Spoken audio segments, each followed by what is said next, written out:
आज की कड़ी में हम चर्चा करेंगे स्वतंत्रता संग्राम के वीर योद्धा स्वामी श्रद्धानंद की, जिनका 1926 में 23 दिसंबर को निधन हो गया था। आर्य समाज के सन्यासी के रूप में स्वामी श्रद्धानंद ने दयानंद सरस्वती की शिक्षाओं का प्रचार किया और 1920 के दशक में समाज सुधारों के लिए काम किया। उन्होंने 16 मई 1900 में गुजरावाला में गुरुकुल की स्थापना की, जिसे बाद में हरिद्वार स्थानांतरित कर दिया गया।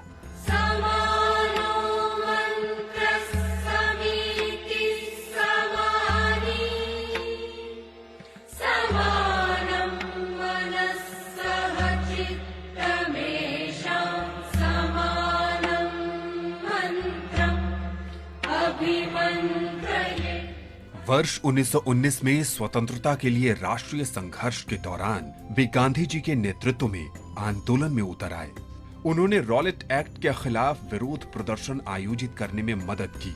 गांधी जी की गिरफ्तारी के विरोध में स्वामी श्रद्धानंद ने दिल्ली में एक विरोध मार्च का नेतृत्व किया और जब एक सैनिक ने भीड़ पर गोली चलाने की धमकी दी तो वे सीना तान कर खड़े हो गए और उसे गोली चलाने की चुनौती दी। एक सामाजिक कार्यकर्ता के रूप में उन्होंने हमेशा गरीबों की हालत में सुधार के लिए काम किया। महात्मा गांधी के शब्दों में वे एक नायक की तरह जिए और एक नायक की तरह ही शहीद हुए।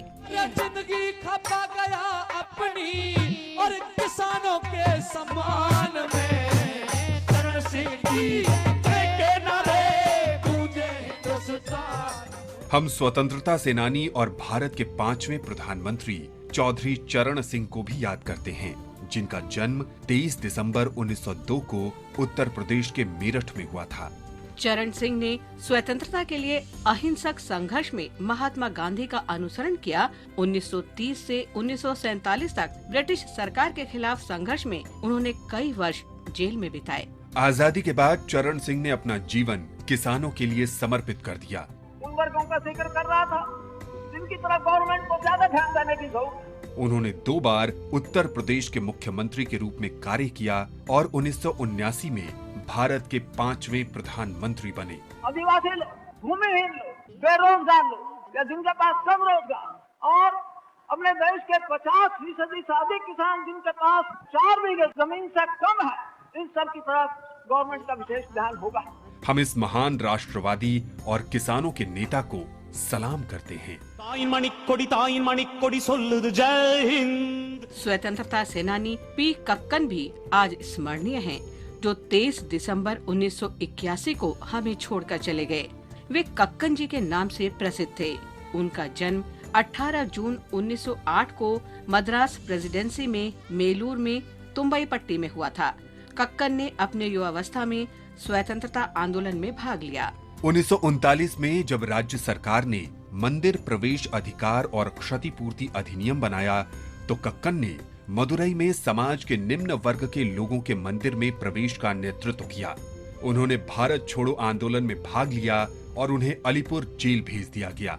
1946 में वे संविधान सभा के लिए चुने गए और 1946 से 1950 तक इसकी सेवा की।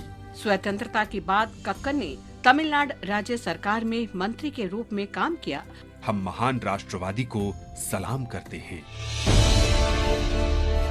भारत के 44वें स्वतंत्रता दिवस के इस शुभ अवसर पर मैं आप सबको अभिवादन करता हूं। मैं एक साधारण कार्यकर्ता हूं, जिसका जन्म एक छोटे से गांव में हुआ था।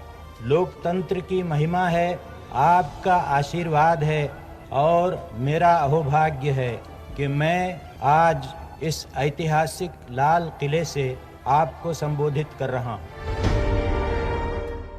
23 दिसंबर को पीवी नरसिम्हा राव की पुण्यतिथि भी है।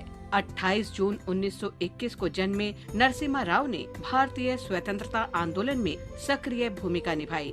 पीवी नरसिम्हा राव 1930 के दशक के अंत में हैदराबाद राज्य में वंदे मातरम आंदोलन का हिस्सा थे। उन्होंने 1991 से 1996 तक भारत के 9वें प्रधानमंत्री के रूप में कार्य किया। उन्हें 1991 में आर्थिक सुधारों की नींव रखने और वैश्विक अर्थव्यवस्था के साथ भारतीय अर्थव्यवस्था के पुनः एकीकरण का श्रेय दिया जाता है। नरसिम्हा राव एक कुशल भाषाविद भी थे।